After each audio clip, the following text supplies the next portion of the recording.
এদিকে এবার শেষ রক্ষা হচ্ছে না ডক্টর ইউনূসের। জুলাই ঘোষণাপত্র নিয়ে টালবাহানার প্রমাণ মিলেছে, আবারও শুরু হতে যাচ্ছে অসহযোগ আন্দোলন। গত বছরের থেকেও ভয়াবহ অবস্থায় পরিণত হবে বলে ঘোষণা দিয়েছে জুলাই যোদ্ধারা। এর মধ্যে সচিবালয় ঘেরাওয়ের কর্মসূচির ঘোষণা, ইউনূস তুই বাংলা ছাড় স্লোগানে উত্তাল শাহবাগ মোড়। আমরা এখন পর্যন্ত যে শহীদ বলছি, যা বলছি, এই রাষ্ট্রের বিদ্যমান আইনি কাঠামোতে এগুলো সবই হলো, এটা কিন্তু রাষ্ট্রদ্রোহিতা।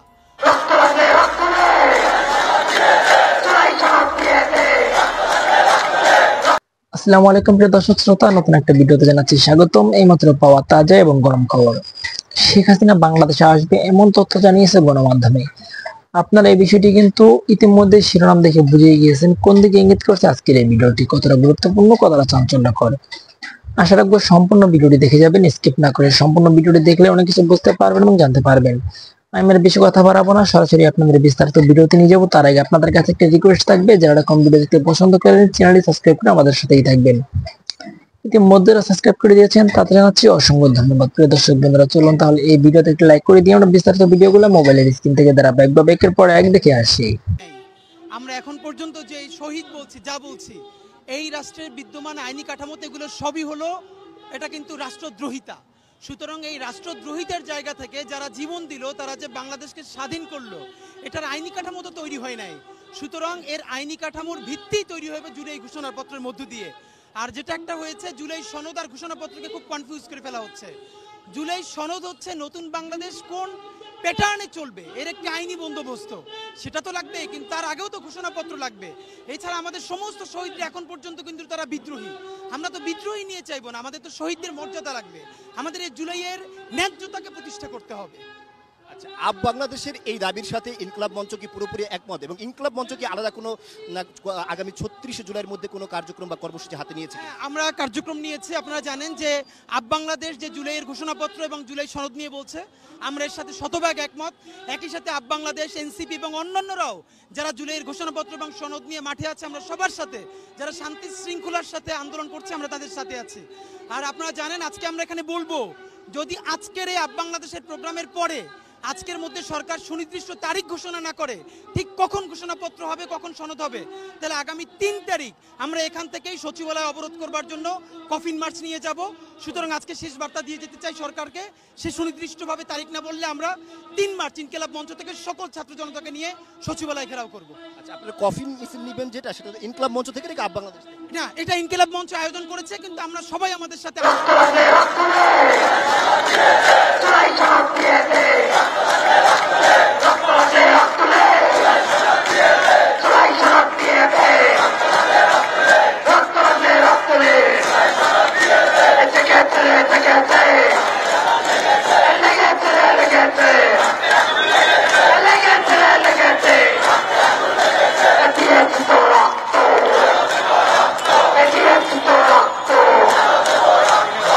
বৃষ্টি উপেক্ষা করে শাহবাগ মোড় অবরোধ করে দ্বিতীয় দিনেও আন্দোলন করছে জুলাই আন্দোলনে আহত ও শহীদ পরিবারের সদস্যরা।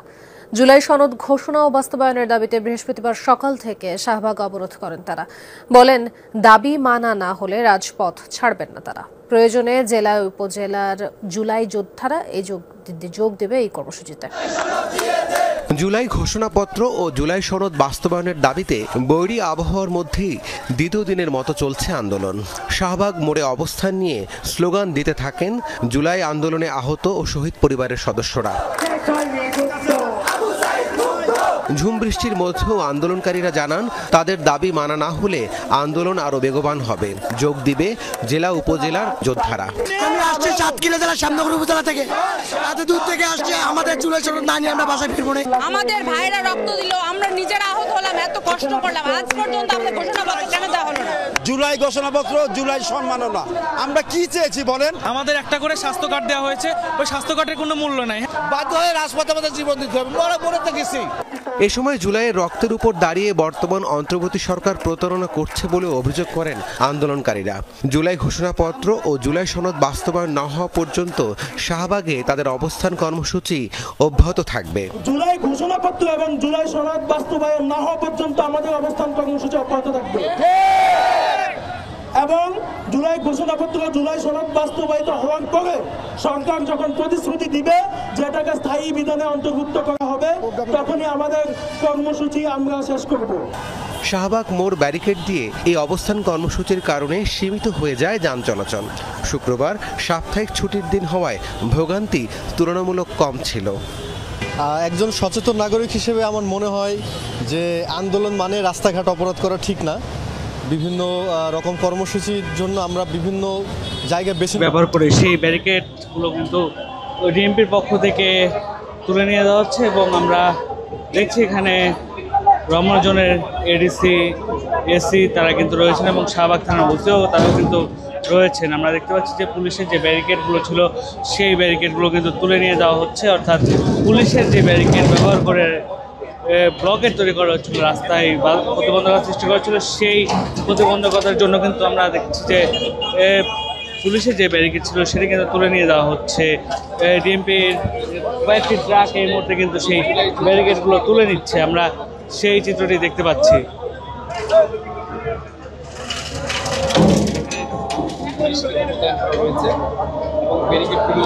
এবং এই ব্যারিকেড তুলে নেওয়ার জন্য কিন্তু আমরা দেখতে পাচ্ছি অতিরিক্ত পুলিশ সদস্য কিন্তু মোতায়েন রাখা হয়েছে এবং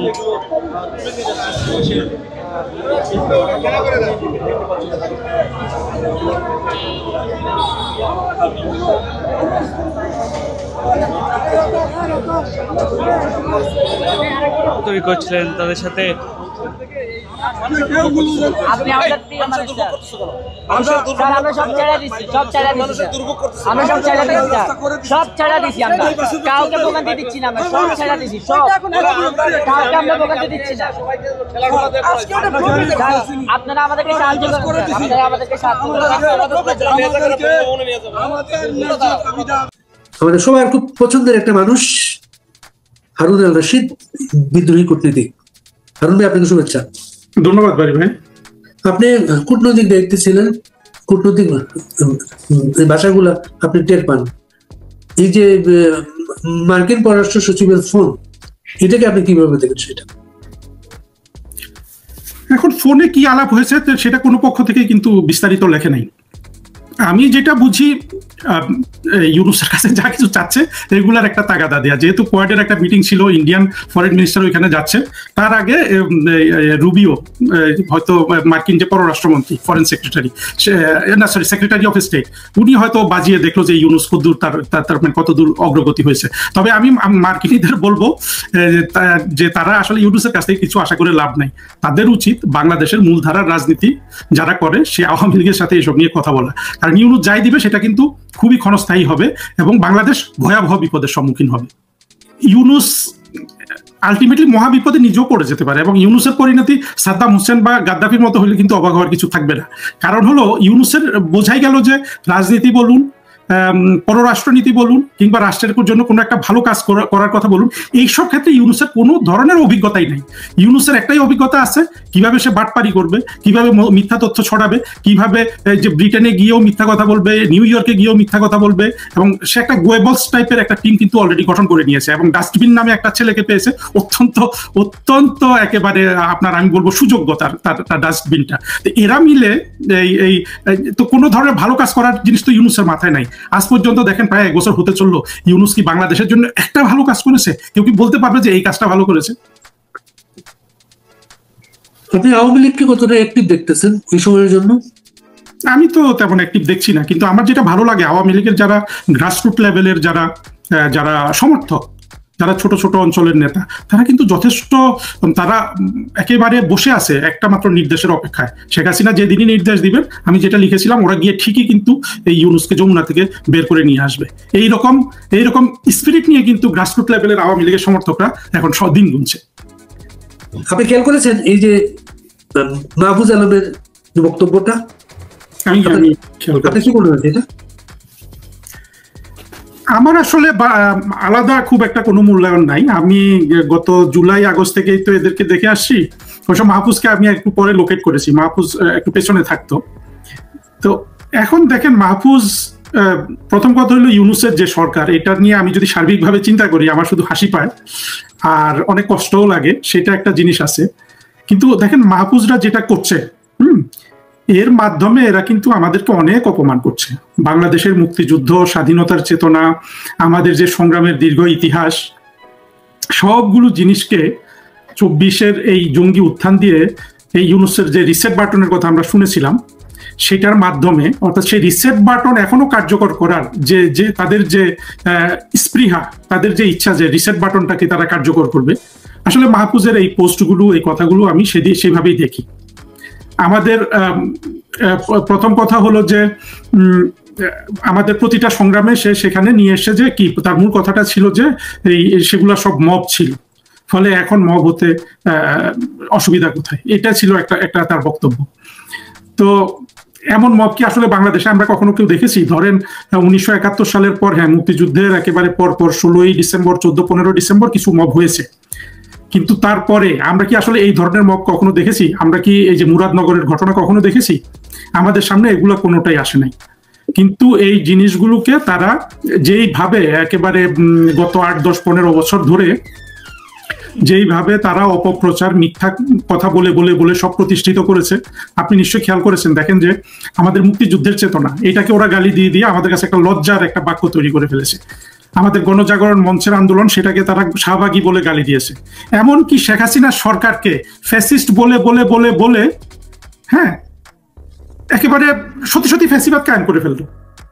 কি অদ্ভুত ব্যাপার না? শেখ হাসিনা সরকারকে ফ্যাসিস্ট ফ্যাসিস্ট ফ্যাসিস্ট বলতে বলতে একেবারে বহু আপনার ফ্যাসিবাদ ওরা কায়েম করলো ইউনূসের নেতৃত্বে। এবং ইউনূসের ফ্যাসিবাদটা কিন্তু আপনি নিশ্চয়ই জানেন, ফ্যাসিবাদ তো শুরু হয় ইটালিতে মুসোলিনি দ্বারা, তারপরে এইটাকে কিছুটা এটারই একটা সেটা ছিল, তারপরে হিটলার এসে তাকে অনুকরণ করে একইভাবে সে রাজনীতি চালু করলো। এবং মুসোলিনি, হিটলার এদেরই মব ছিল। এই জিনিসটা বাংলাদেশের কোথাও কিন্তু আলোচনা হতে দেখি না। মুসোলিনি এবং হিটলার, এরা দুইজনই কিন্তু রাজনীতি নিয়ন্ত্রণ করতো মব দিয়ে। বাংলাদেশে কিন্তু এর আগে মব যে কিছু হয়নি তা না, হয়তো কোথাও একটা ডাকাত ধরা পড়েছে, সেই ডাকাতটাকে গ্রামের মানুষ মিলে মেরে ফেলেছে, এইরকম দুই একটা মব হয়েছে আমরা জানি। কিন্তু একেবারে রাষ্ট্রীয় পৃষ্ঠপোষকতায় জঙ্গিদের পাঠিয়ে যাকে সাজা দিতে হবে, যাকে রেপ করতে হবে, যাকে উচ্ছেদ করতে হবে, যার বাড়ি ডাকাতি করতে হবে, প্রত্যেককে মব নাম দিয়ে এইভাবে মানুষ মেরে ফেলা, এইভাবে মানুষের উপর অত্যাচার করা, এটা কিন্তু বাংলাদেশ আগে কখনো দেখে নাই। এবং এই মব কিন্তু হলো যে ফ্যাসিবাদেরই একটা অংশ। আমরা শুধু যদি হিটলারের ঘটনাগুলো দেখি এবং মুসোলিনির ঘটনাগুলো দেখি, আমরা দেখবো যে তারা ছোট ছোট ছোট মব করে সবাইকে, যেমন হিটলার অনেক মব করে জার্মান কমিউনিস্টদের সে আক্রমণ করতো, হ্যাঁ, এমনকি সে মব করে এটা অনেক বড় ঘটনা আছে, জার্মানির যে পার্লামেন্ট, সেখানে একটা আগুন লেগেছিল, সেই আগুন কমিউনিস্টরা আগুন লাগিয়েছে বলে এই কমিউনিস্টদেরকে হিটলার অনেক মব ক্রিয়েট করে অনেক কমিউনিস্টদের মেরে ফেলেছে। আজকে বাংলাদেশে আমরা সেটা দেখছি। তাহলে দেখেন পুরো জিনিসটা আমি আরেকবার বলি। প্রথম কথা হলো, ওরা আমাদের মুক্তিযুদ্ধের চেতনাকে গালি দিয়ে দিয়ে এটাকে একটা লজ্জায় পরিণত করে ফেলছে, যেন মুক্তিযুদ্ধের চেতনা কথাটা বলে আমাদের জন্য লজ্জাকর হয়ে দাঁড়ায়। শাহবাগী বলে বলে গণজাগরণ মঞ্চের যে আন্দোলন ছিল, সেটাকে শাহবাগী বলে গালি দিয়ে দিয়ে একটা গালিতে পরিণত করেছে। শেখ হাসিনার একটা বৈধ মুক্তিযুদ্ধের পক্ষের এবং দরিদ্র বান্ধব একটা সরকারকে ফ্যাসিস্ট বলে বলে ঠিকই ইউনূসের নেতৃত্বে ফ্যাসিবাদ কায়েম করে ফেললো। সেই ধারাবাহিকতায় মাহফুজ এখন এই মবটাকে জায়েজ করতে চাচ্ছে, মাহফুজ, এবং ডাস্টবিনও করতে চাচ্ছে। ডাস্টবিন তো বলেছে যে এরা মব না, এরা হলো প্রেসার গ্রুপ। তার মানে হলো পুরা বাংলাদেশটাকে এই জঙ্গিরা তাদের দখলে রাখার জন্য তাদের যেসব প্ল্যান আছে, যেটা ম্যাটিকুলাস প্ল্যান, সেটা তারা কার্যকর করছে, আবার স্বীকারও করে ফেলতেছে। আপনি দেখবেন সে কিন্তু বলছে যে ওই বঙ্গবন্ধু যদি এইসব ম্যাটিকুলাস প্ল্যান করে বাংলাদেশ স্বাধীন করতে পারে, তাহলে 24-এ আমাদের এই জঙ্গি উত্থানে ম্যাটিকুলাস প্ল্যান হতে দোষ কোথায়? তার প্রশ্নগুলো কিন্তু এরকম। তার মানে হলো তারা যে এত বড় একটা অপরাধ বাংলাদেশের সাথে করলো, যে অপরাধের কারণে বাংলাদেশ ক্রমশ দরিদ্র হয়ে যাবে এবং বাংলাদেশ এখনই অত্যন্ত অর্থনৈতিকভাবে একেবারে ভঙ্গুর অবস্থায় আছে, সেখানে নিয়ে আসলো। এই জিনিসগুলাকে মানুষের সামনে এগুলোকে জায়েজ করার জন্য, এগুলোকে বৈধতা দেওয়ার জন্য সে মবকে বৈধভাবে উপস্থাপন করার চেষ্টা করছে। এখন মানুষকে এটা বুঝতে হবে, কারণ বাংলাদেশের মানুষকে যেহেতু ধর্মান্ধ তৈরি করে ফেলা হয়েছে, নানানভাবে মানুষ বুঝতে পারবে না। মানুষ শুধু একটা জায়গায় এসে বুঝতে পারবে যখন মানুষের পেটের ক্ষুধা বাড়বে, এবং সেই দিকে বাংলাদেশ যাচ্ছে। সুতরাং আমি মনে করি এই জঙ্গিরা বেশি দিন বাংলাদেশে টিকতে পারবে না। এবং এর মধ্যে আরেকটা জিনিস দেখেন, এই জুলাই আগস্টের এই যে জঙ্গি উত্থান, এটাকে এখনো আমরা সন্দেহের চোখে দেখি। ভাই, কারণটা কি?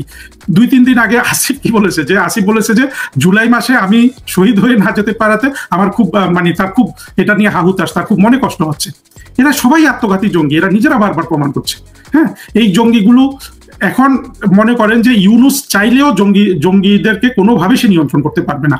ভবিষ্যতে যদি বিএনপির হাতে এরা ক্ষমতা অর্পণ করে, বিএনপি চাইলেও কিন্তু এই জঙ্গিদের কোনোভাবে এরা নিয়ন্ত্রণ করতে পারবে না। কেন পারবে না জানেন? কারণ জঙ্গিরাই কিন্তু এই পুরো জিনিসটা ঘটিয়েছে, জুলাই আগস্টের যে যাকে তারা বিপ্লব বলছে, যাকে তারা গণ অভ্যুত্থান বলছে। এখন তারপরে এই জঙ্গিদের কারণে আরো কেন বেশি ক্ষতি হবে? কারণ হলো জঙ্গিদের মনে কখনো শান্তি থাকে না। জঙ্গিরা চায় যে দ্রুত মোড়ে গিয়ে বেহেশতে চলে যেতে। এটা হলো জঙ্গিদের মূল এজেন্ডা। এই জন্য আসিফের এখনো দুঃখ হয়, এত কোটি কোটি শত হাজার কোটি টাকা এরা দুর্নীতি করেছে, এত কিছু পরেও তার এখনো দুঃখ থেকে গেছে যে সে কেন জুলাইতে আত্মাহুতিটা দিতে পারলো না। কারণ জুলাইতে আত্মাহুতি দিয়ে গেলে ওরা যেটা বিশ্বাস করে যে ওইখানে বেহেশতে যাওয়ার পর ওরা 8,000 কুড়ি পাবে।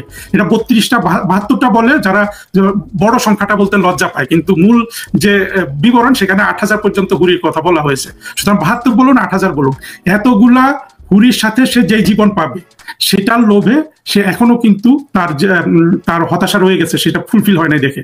ফলে মাহফুজ বলুন, আসিফ বলুন, হাসনাত, সার্জিস, এগুলো সব আত্মঘাতী জঙ্গি। এবং আত্মঘাতী জঙ্গিদের কাজই হলো অশান্তি জিইয়ে রাখা, যতক্ষণ পর্যন্ত না সে খুন হয়ে যায়।